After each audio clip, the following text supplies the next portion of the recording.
आंवला नवमी। लक्ष्मी जी ने आंवले के वृक्ष को विष्णु और शिव का प्रतीक मानकर उसकी पूजा की। उनकी पूजा से प्रसन्न होकर विष्णु और शिव प्रकट हुए।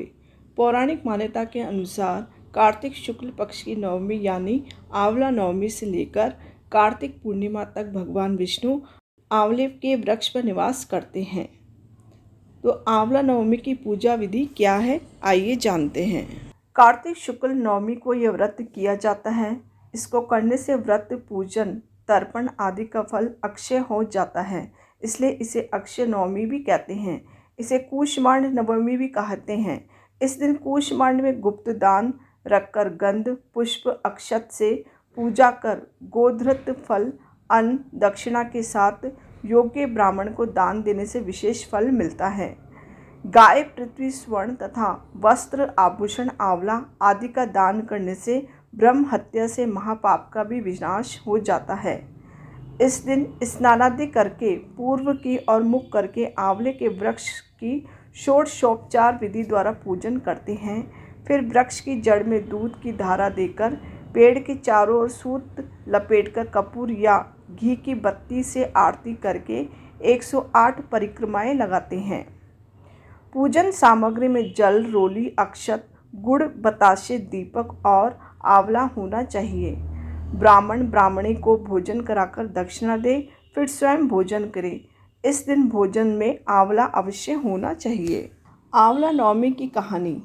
एक आंवला राजा था और रोज एक मन सोने के आंवले दान करता था और बाद में खाना खाता था। एक दिन उसके बेटों की बहुओं ने सोचा कि रोज इतने आंवले का दान करेंगे तो सारा धन खत्म हो जाएगा, इसलिए इनका दान बंद कर देना चाहिए। फिर पुत्र आया और राजा से बोला कि आप तो सारा धन लुटा देंगे, इसलिए आप आंवले का दान करना बंद कर दो। तब राजा और रानी उजाड़ में जाकर बैठ गए। चूँकि वह आंवलों का दान नहीं कर सके, इसलिए उन्होंने कुछ भी नहीं खाया। तब भगवान ने सोचा कि अगर हमने इनका मान नहीं रखा तो दुनिया में हमें कोई नहीं मानेगा। तब भगवान ने सपने में कहा कि तुम उठो, तुम्हारे पहले जैसे रसोई हो गई है और आंवले का वृक्ष लगा हुआ है, तुम दान करो और जीम लो। तब राजा रानी ने उठकर देखा तो पहले जैसे राजपाट हो गए और सोने के आंवले वृक्ष पर लगे हुए हैं। तब राजा रानी 1.25 मन आंवले का दान करने लगे। वहाँ पर बेटे बहू के घर अन्नदाता का बेर पड़ गया। आसपास के लोगों ने कहा कि जंगल में एक आंवलिया राजा है, सो तुम वहाँ चलो तो तुम्हारा दुख दूर हो जाएगा। वह दोनों वहाँ पहुँच गए। वहाँ पर रानी अपने बेटे और बहू को देखकर पहचान गई और अपने पति से बोली कि इन दोनों से काम तो कम कराएंगे और मजदूरी ज़्यादा देंगे।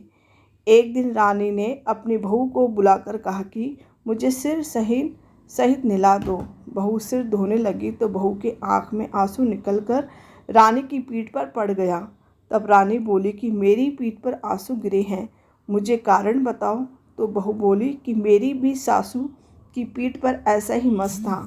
वह एक मन आंवले का दान करते थे तो हमने उन्हें करने नहीं दिया।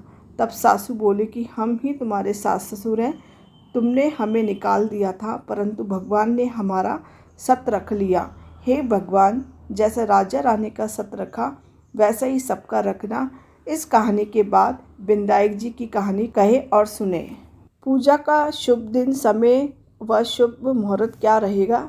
नवमी तिथि प्रारंभ 9 नवंबर शनिवार रात 10:46 से नवमी तिथि समाप्त है 10 नवंबर रविवार रात 9:01 तक। रविवार को ही 10 नवंबर 2024 को आंवला नवमी का व्रत किया जाएगा। 10 नवंबर 2024 रविवार पूजा के शुभ मुहूर्त सुबह 6:40 से दोपहर 12:05 तक। विजय मुहूर्त दोपहर 1:53 से 2:36 तक। गोधूली मुहूर्त है 5:30 से 5:56 तक। धन्यवाद।